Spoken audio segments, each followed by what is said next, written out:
Добрый день, дорогие друзья! Я приветствую вас на новой лекции канала «Жизнь после жизни есть, я знаю», который посвящен доказательствам жизни после смерти и устройству потустороннего мира, куда каждый из нас попадает по завершении земного пути, где и воссоединяется с ранее усопшими родными и любимыми и продолжает бесконечное путешествие по нашей прекрасной и удивительной Вселенной. Дополнительную интересную и полезную информацию за пределами лекций, ответы на вопросы о жизни после смерти и даже мини-влоги о моей жизни вы найдете в нашем телеграм-канале. Ссылка на него в описании видео и на экране. Сегодня мы разберем один из самых часто задаваемых интересующимися о жизни после смерти людьми вопросов. Есть ли секс на том свете и какой он? Не торопитесь стыдливо краснеть и убегать с лекции куда подальше, друзья. Держитесь и досмотрите видео до конца. Обещаю, все будет хорошо. Как бы там ни было, каким бы высоким уровнем духовности не обладала наша душа, в данный момент мы все еще люди, воплощенные в физических телах. Для этих тел в принципе характерна тяга к физической близости, поскольку одна из целей нашего прихода на Землю, наряду с другими, это продолжение человеческого рода и прогресс цивилизаций, который влечет развитие всех душ и, очевидно, невозможен без физического размножения. Помимо этого, чувства влюбленных буквально толкают их к физическому соединению – несмотря на любые преграды, общественные стереотипы, запреты и табу. Желание близости – это естественный, заложенный в нас Творцом процесс, являющийся логичным продолжением романтической любви друг к другу. Вы можете сейчас удивиться, но по сути секс – это естественное и абсолютно привычное стремление двух любящих друг друга душ соединиться в одно целое, чему в данный конкретный момент земного существования мешают грубые физические оболочки. Поэтому они и делают это через разные отверстия в телах. Можно сколь угодно пытаться усложнять секс, наслаивать на него разные выдумки о химических реакциях в мозгу, гормонах, феромонах и прочих онах, но на самом деле в норме это просто физическое следствие взаимного притяжения двух душ, которые любят друг друга. Только и всего. Когда стремление к физической близости лишено патологий, разумно совмещено со стремлением к близости духовной, лишено фиксации и концентрации исключительно на процессе соединения двух биологических тел и особенно на его кульминации, то есть не является зависимостью, это прекрасно. Здоровый секс – это одно из самых приятных, красивых и позитивных занятий на Земле. Ведь это огромное счастье и бесценное богатство – дарить удовольствие тому, кого ты любишь. А секс, особенно если к нему подойти с позиции грамотного изучения и постижения, не использовать его как средство манипуляции и тем более не заниматься им, как наши бабушки и дедушки, строго в темноте и под одеялом, желательно побыстрее, потише, да еще стыдясь этого, как раз и позволяет отринуть эгоизм и подарить настолько огромное количество удовольствия объекту своей любви, что едва ли любой другой процесс на Земле сможет с ним сравниться. Слияние любящих друг друга людей может быть до невероятного красивым, прекрасным, возвышенным и обоюдно же возвышающим. Что бы там ни говорили яростные противники секса и поборники целомудрия, призывающие запретить любые знания о нем, отказаться от него и использовать исключительно как инструмент деторождения и только имея штамп ЗАГСа в паспорте, все это идет от невежества, зависти и прочих негативных эманаций и фиксаций. Человеческое тело устроено так, что после полового созревания отсутствие секса на протяжении длительного времени наносит ему значительный вред. Сегодня это уже официально доказано медициной. Если ты не занимаешься любовью, твое тело начинает страдать различными заболеваниями. Ухудшается психический и эмоциональный фон, возрастают тревоги и уровень стресса, наседают депрессии и так далее. Даже чисто технически так все устроено. Сексуальная энергия в определенных творением целях копится и должна быть использована. Отсутствие таковой разрядки ведет к проблемам. И наоборот, регулярная разрядка сексуальной энергии правильным образом позволяет вести долгую, здоровую и веселую жизнь, полную хорошего настроения и позитива. Разумеется, это не просто так. Даже здесь любовь явно показывает, насколько ее присутствие важно в нашей жизни во всех ее проявлениях, включая физические.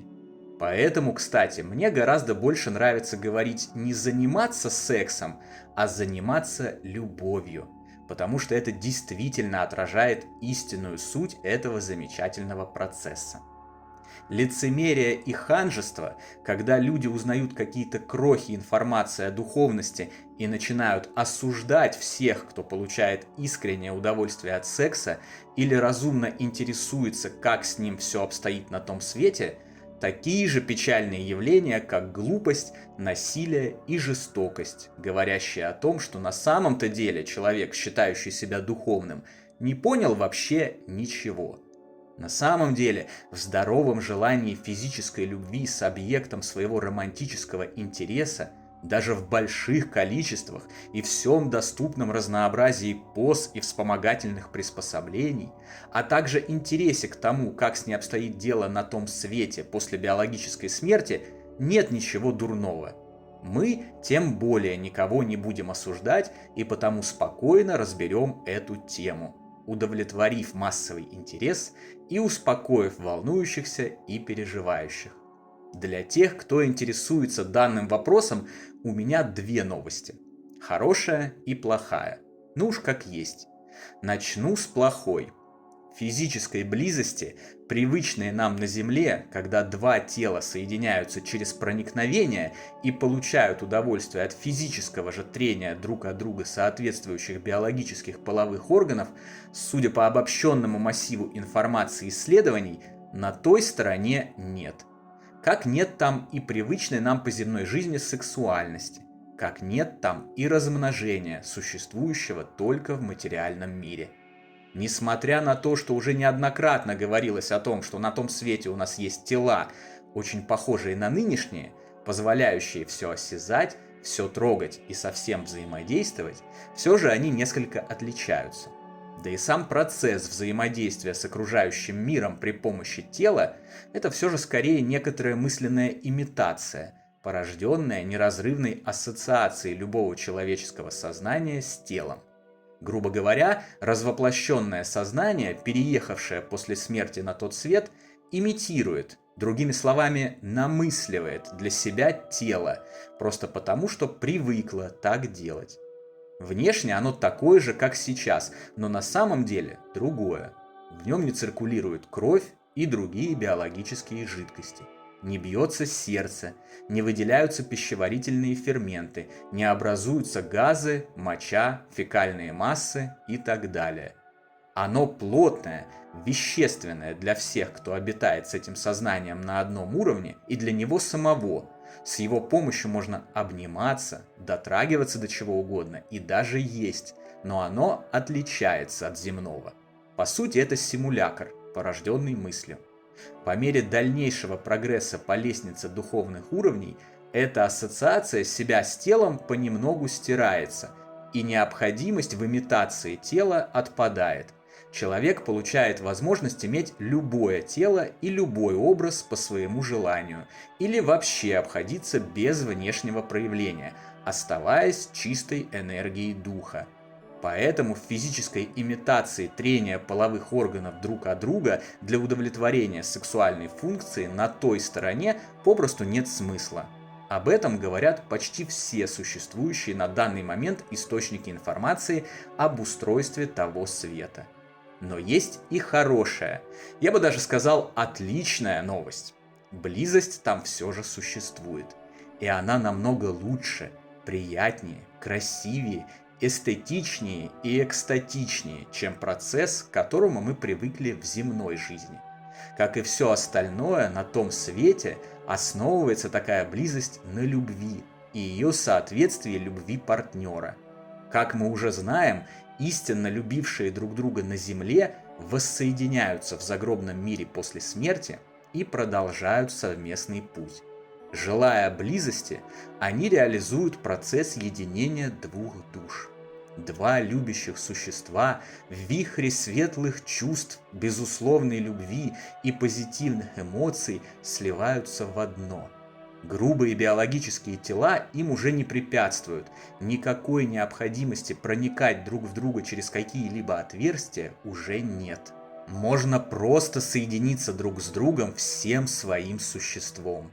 Со стороны это выглядит, как будто два разноцветных энергетических смерча соединяются в один и сначала медленно, а затем все быстрее и быстрее вращаются вместе, достигают кульминации, взрывается фонтан брызг миллионов невиданных цветов из эмоций удовольствия, счастья и радости, а затем они снова разделяются и наступает период блаженного расслабления. Так что не стоит переживать о том, что после смерти существуют сугубо платонические отношения, а веселые и приятные шалости, которые мы позволяем себе здесь на Земле, недоступны. Но и фиксироваться исключительно на физическом процессе трения друг от друга с одной только целью получения удовольствия и разрядки скопившейся сексуальной энергии тоже не следует. Ко всему нужно подходить с позиции здравого мышления. Физическая близость и здесь, в материальном мире, это лишь приятное дополнение к главному, к духовной связи, именуемой любовь, своеобразный бонус, продолжение любви, а вовсе не основа и не база отношений. Там же, где царит духовность, это справедливо вдвойне. Те, кто этого не понимает и на протяжении всей жизни стремятся удовлетворить лишь страсть и похоть биологического начала, а также различные насильники и съехавшие на теме секса извращенцы, будут вынуждены после смерти столкнуться с дополнительной проблемой в виде необходимости избавиться от этой своей зависимости, прежде чем они смогут перейти в возвышенные сферы того света и воссоединиться со своими родными душами. Некоторые астральные путешественники, экстрасенсы, а также люди, возвращенные к жизни после реанимации, рассказывают о том, что во время своих кратких визитов на тот свет встречали в низших и неблагоприятных его сферах существ, концентрировавших все свое внимание исключительно на физической близости и удовлетворении сексуальной страсти. Такие существа пытались нападать на других, насиловать их, и даже формировали своими телами огромные кучи шевелящихся и извивающихся созданий, более похожих на червей, не способных удовлетворить свою похоть, но бесконечно продолжающих попытки сделать это. Но, впрочем, ничего удивительного в этом нет. Вся информация о потустороннем мире и царящих там законах согласуется между собой и утверждает, что после физической смерти мы оказываемся притянутыми в то или иное окружение и те или иные ситуации по их соответствию тому, чем наполнены наши души. Описанные мною мрачные картины хоть и неприятны, но очень логично вписываются в этот естественный и понятный божественный принцип. А еще они являются замечательным и наглядным предостережением для живущих, разновидностью наглядного пособия на их земном пути. Одна из главных целей нашего прихода на Землю – это избавление от эгоизма и физических страстей, разного рода зависимостей и созависимостей, получение знаний, научение принципам любви, добра, разумного мышления и стремления к развитию.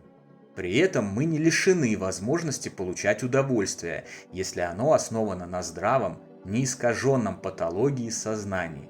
Согласитесь, если бы Бог не хотел, чтобы мы получали удовольствие от секса, никаких эрогенных зон в теле и оргазма бы попросту не существовало. Как, кстати, и вкусовых рецепторов, которые существуют, чтобы мы могли получать удовольствие от приема пищи и наслаждаться, а не только заправлять свое тело энергией. Но они есть. Это гениальный замысел, свидетельствующий о том, что сотворенный нашим Отцом мир добр, прекрасен, справедлив и всегда направлен к нашему благу. Подытожим. Секс – это прекрасно. Как в этом мире, так и в потустороннем. Мы никогда не потеряем как самих наших любимых, так и возможности заниматься с ними любовью и получать от этого невероятное удовольствие, наслаждение и стимулы к росту. Лично я бы на месте человечества побольше занимался любовью во всем ее разнообразии вместо конфликтов, ненависти и раздора. Глядишь, тогда все и наладилось бы гораздо быстрее и проще. На сегодня это все. Друзья, я заметил, что многие из вас игнорируют лекции, темы которых кажутся вам неинтересными. Решать, конечно и безусловно, только вам. Но все же я рекомендую не пропускать ни одного видео и смотреть их все, поскольку я выстроил материал и учебный план таким образом, что каждая лекция важна для выработки комплексных системных знаний, а значит и порождаемой ими уверенности в продолжении жизни после смерти. Даже если конкретная тема сейчас вам может быть и не интересна, там все равно будут важные кусочки пазла истины. Не получив несколько кусочков этого пазла, вы рискуете ничего не понять в дальнейшем, по мере нашего погружения в потусторонний мир, не увидеть целую картину и не получить даруемое ей освобождение и спокойствие. В следующий раз я отвечу на еще один волнующий многих вопрос. Что будет, если наши любимые на том свете полюбят других? Выходит, мы зря ждали и надеялись на встречу? Все ответы послезавтра. Не забудьте про наш Телеграм. Там интересные публикации продолжаются постоянно, в течение всего дня и без выходных. Встречаемся, как обычно, послезавтра на нашем канале. Желаю вам, вашим парням и девчонкам, мужьям и женам бесконечного множества прекрасных ночей, полных долгой, страстной, горячей, нежной и красивой любви. Всего вам самого лучшего, волшебного и замечательного.